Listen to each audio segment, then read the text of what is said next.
বিএনপির প্রস্তুতি শেষ হলে হতে পারে আশ্বাস প্রধান উপদেষ্টার সংস্কার ও বিচারের অগ্রগতিতে গুরুত্ব। ডক্টর ইউনূস ও তারেক রহমান দেশকে সামনের দিকে এগিয়ে যাবার স্বপ্ন দেখিয়েছেন, মন্তব্য মির্জা ফখরুলের। রাজনীতির মাঠে উত্তাপ কমবে আশা বিশ্লেষকদের। ঈদের ছুটির শেষ দিন আজ রাজধানীতে ঘর ফেরত মানুষের ঢল, লম্বা ছুটির আবেশ মানুষের চোখে মুখে।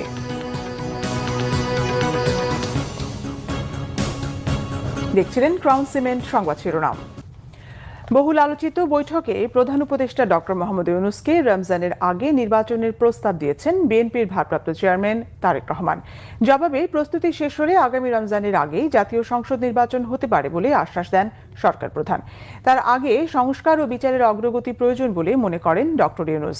বৈঠক শেষে ব্রিফিংয়ে ইসি শিগগিরই নির্বাচনের তারিখ ঘোষণা করবে বলে জানিয়েছেন প্রধান উপদেষ্টার নিরাপত্তা উপদেষ্টা ডক্টর খলিলুর রহমান। লন্ডন থেকে বিস্তারিত জানাচ্ছেন মোহাম্মদ আব্দুল হান্নান। লন্ডনের পার্ক লেনের ডরচেস্টার হোটেলে হয় বিএনপির ভারপ্রাপ্ত চেয়ারম্যান তারেক রহমান এবং অন্তর্বর্তী সরকারের প্রধান উপদেষ্টা ডক্টর মোহাম্মদ ইউনূসের বৈঠকটি।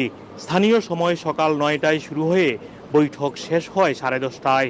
ডক্টর ইউনূস ও তারেক রহমানের বৈঠকের শুরুতে ছিলেন জাতীয় নিরাপত্তা উপদেষ্টা ডক্টর খলিলুর রহমান ও বিএনপির স্থায়ী কমিটির সদস্য আমির খসরু মাহমুদ চৌধুরী। পরে ডক্টর ইউনূসের সঙ্গে একান্ত বৈঠক হয় তারেক রহমানের। 1.5 ঘন্টার বৈঠক শেষে সাংবাদিকদের ব্রিফ করেন বিএনপির স্থায়ী কমিটির সদস্য আমির খসরু মাহমুদ চৌধুরী ও জাতীয় নিরাপত্তা উপদেষ্টা ডক্টর খলিলুর রহমান। জনাব তারেক রহমান প্রধান উপদেষ্টার কাছে আগামী বছরের রমজানের আগে নির্বাচন আয়োজনের প্রস্তাব করেন। দলের চেয়ারপারসন বেগম খালেদা জিয়াও মনে করেন ওই সময় নির্বাচন অনুষ্ঠিত হলে ভালো হয়। প্রধান উপদেষ্টা বলেন যে তিনি আগামী বছর এপ্রিলের প্রথমার্ধের মধ্যে নির্বাচন অনুষ্ঠানের ঘোষণা দিয়েছেন। সকল প্রস্তুতি সম্পন্ন করা গেলে 2026 সালের রমজান শুরু হওয়ার আগের সপ্তাহেও নির্বাচন আয়োজন করা যেতে পারে।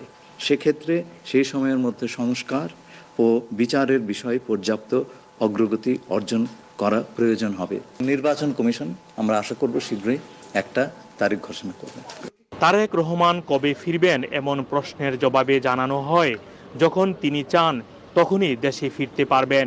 বৈঠকে সংস্কার ও বিচারের বিষয়েও কথা হয়েছে বলে জানানো হয় সংবাদ সম্মেলনে। ঐক্যমতের পরিপ্রেক্ষিতে আমরা সংস্কার এবং জুলাই সনদ দুটাই করব। সকলের ঐক্যমতের পরিপ্রেক্ষিতে সেটা সিদ্ধান্ত নেওয়া হবে এবং এটা আমি নিশ্চিত এটা খুব কম সময়ের মধ্যে আমরা সেই সিদ্ধান্ত নিতে পারব। সংস্কারের বিষয়টা একটা চলমান প্রক্রিয়া, এমন না যে আজ সব সংস্কার এখন শেষ হয়ে যাবে।